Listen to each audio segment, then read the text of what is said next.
8 मार्च 2014 एक आधुनिक हवाई जहाज, 239 लोग सवार और कुछ ही घंटों में वह विमान दुनिया के रडार से गायब हो गया। आज भी मलेशिया एयरलाइंस फ्लाइट MH370 विमानन इतिहास का सबसे बड़ा और सबसे रहस्यमय मामला बना हुआ है।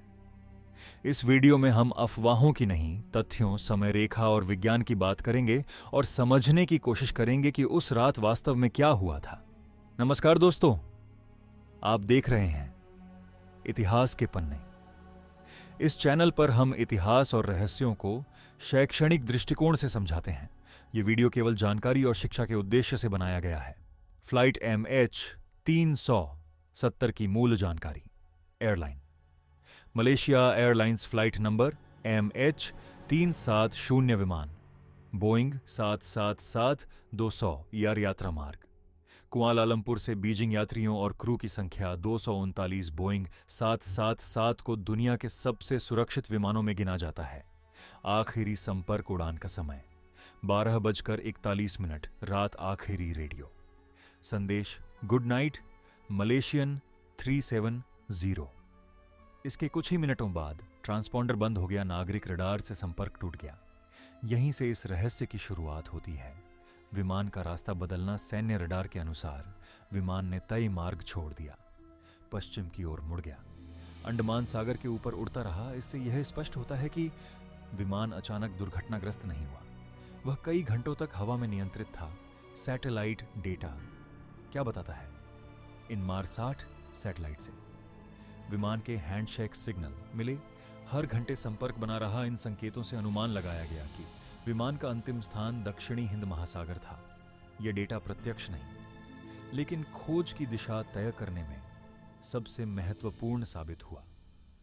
इतिहास का सबसे बड़ा खोज अभियान, 26 से अधिक देशों की भागीदारी, जहाज, विमान और समुद्र के नीचे खोज, अरबों डॉलर खर्च, फिर भी पूरा मलबा नहीं मिला। ब्लैक बॉक्स आज तक नहीं मिला। हिंद महासागर की गहराई और विशाल क्षेत्र खोज में सबसे बड़ी बाधा बने।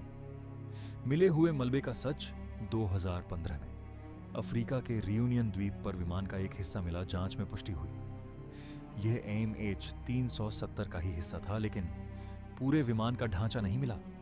दुर्घटना का कारण अब भी अस्पष्ट है। प्रमुख सिद्धांत 1, तकनीकी खराबी, दबाव कम होना, आग लगने की संभावना, लेकिन विमान का घंटों उड़ना सवाल उठाता है। सिद्धांत 2, पायलट से जुड़ा मामला, फ्लाइट सिम्युलेटर डेटा, लंबी उड़ान का मार्ग, कोई प्रत्यक्ष सबूत उपलब्ध नहीं। सिद्धांत 3, अपहरण, कोई मांग नहीं, किसी संगठन ने जिम्मेदारी नहीं ली। यह सिद्धांत कमजोर माना जाता है। सिद्धांत 4, मानवीय और तकनीकी कारणों का मेल, कई छोटी गलतियां निर्णय लेने में चूक। विशेषज्ञ इसे सबसे संतुलित दृष्टिकोण मानते हैं। विमानन सुरक्षा पर प्रभाव। MH370 के बाद विमानों की लाइव ट्रैकिंग बेहतर हुई। उड़ान डेटा रिकॉर्डिंग नियम बदले, सुरक्षा प्रणालियां और मजबूत हुई। एक त्रासदी ने पूरी दुनिया को महत्वपूर्ण सीख दी। फ्लाइट MH370 आज भी एक अधूरी कहानी है। हमारे पास कुछ प्रमाण हैं, लेकिन पूरी सच्चाई नहीं।